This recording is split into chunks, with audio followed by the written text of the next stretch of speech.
Hello friends, welcome to Export Import Learning Channel. Or in this session, we will understand what is difference between Incoterms and payment terms. Okay. So you can see on the screen, सबसे बड़ा difference क्या होता है? Incoterms में जो होती है आपकी शिपमेंट होती है फैक्ट्री से लेके कस्टमर की फैक्ट्री तक गुड्स मूवमेंट होते हैं. तो उस केस में क्या होता है कि जो शिपमेंट आपकी मूवमेंट होगी तो उसमें जो responsibility of the movement of goods transfer की जाएगी. जैसे आपकी फैक्ट्री से लेके पोर्ट ऑफ लोडिंग तक के खर्चे कौन पे करेगा, फिर पोर्ट ऑफ डिस्चार्ज तक के खर्चे कौन पे करेगा, और फिर कस्टमर की फैक्ट्री तक ले जाने का खर्चा कौन पे करेगा. तो इनको डिवाइड किया जाता है. इसे कहते हैं इनको टर्म्स. ठीक है, इनको कहते हैं इनको टर्म्स. और पेमेंट टर्म्स किसको कहते हैं? जो गुड्स आपने एक्सपोर्ट कर दिए उसके रिस्पेक्ट में जो पेमेंट आएगी उसको कहते हैं पेमेंट टर्म्स. ठीक है, तो पेमेंट टर्म्स की बात होती है कि जो गुड्स के रिस्पेक्ट में पेमेंट किस वे में आएगी वो हो गया. और इनको टर्म्स की बात करें तो आपके जो गुड्स हैं वो कस्टमर तक पहुंचाने में जो खर्चा लगेगा वो किसकी रिस्पॉन्सिबिलिटी होगी पे करने की, वो डिवाइड किया जाता है इनको टर्म्स के बेस पे. जैसे FOB, CIF, DDP, ex works, FCM. ठीक है, in the same way payment term जब हमने गुड्स एक्सपोर्ट कर दिया और कस्टमर से जो पेमेंट लेनी होती है तो क्या आप उसको किस प्रकार से लोगे? जैसे एडवांस लोगे या LC में लोगे या डॉक्यूमेंट अगेंस्ट एक्सेप्टेंस लोगे या डॉक्यूमेंट अगेंस्ट पेमेंट लोगे. ठीक है, तो ये टर्म्स हो गए आपकी पेमेंट टर्म्स. ठीक है, तो इसको समझ लेते हैं. Payment terms related to the payment. ठीक है, ये पेमेंट टर्म्स जो रिलेटेड टू पेमेंट होती है, जबकि जो इनको टर्म्स होती है वो होती है related to the movement of the goods risk bear. मतलब कि आपका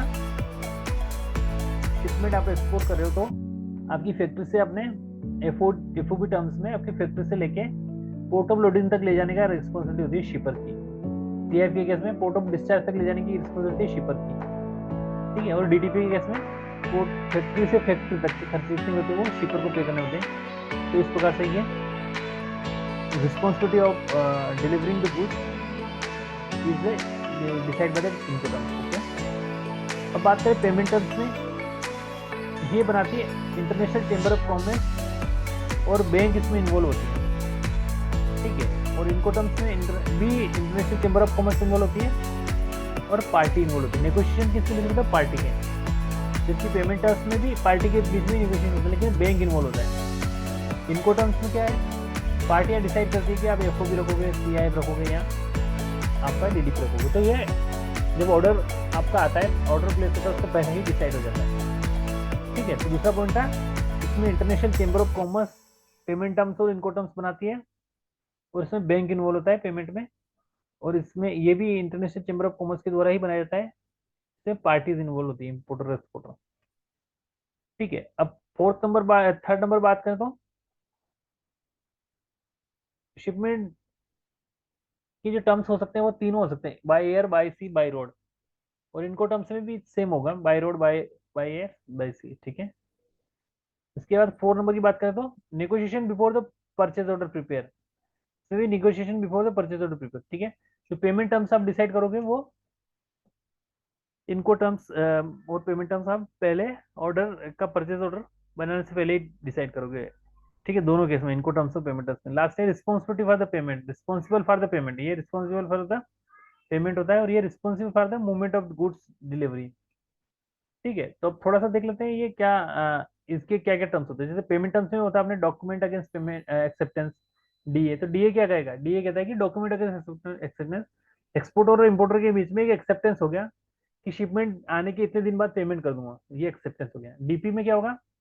इंपोर्टर और एक्सपोर्टर के बीच में डील हो गई कि डॉक्यूमेंट अगेंस्ट पेमेंट होगा.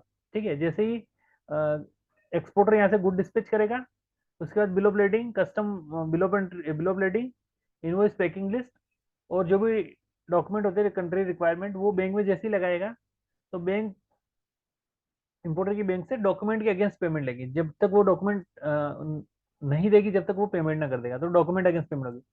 एडवांस, एडवांस के केस में क्या होता है कि गुड्स एक्सपोर्ट करने से पहले पेमेंट आ जाएगी. और एलसी, एलसी में क्या होता है कि एलसी में डीए और डीपी दोनों होते हैं।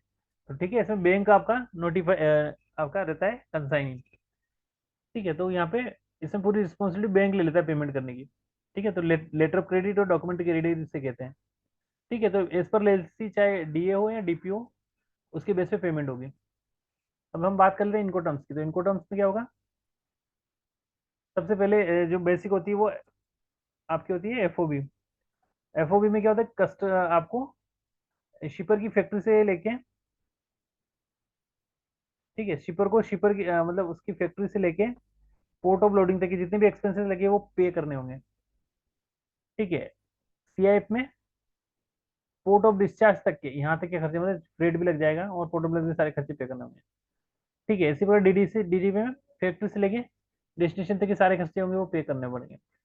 ठीक है, तो गाइज इस सेशन में हमने समझने की कोशिश की कि कई बार कंफ्यूजन हो जाता है कि इनको टर्म्स क्या होती है, पेमेंट टर्म्स क्या होती है।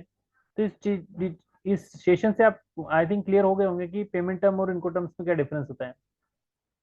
तो guys thank you for watching the session, have a nice day.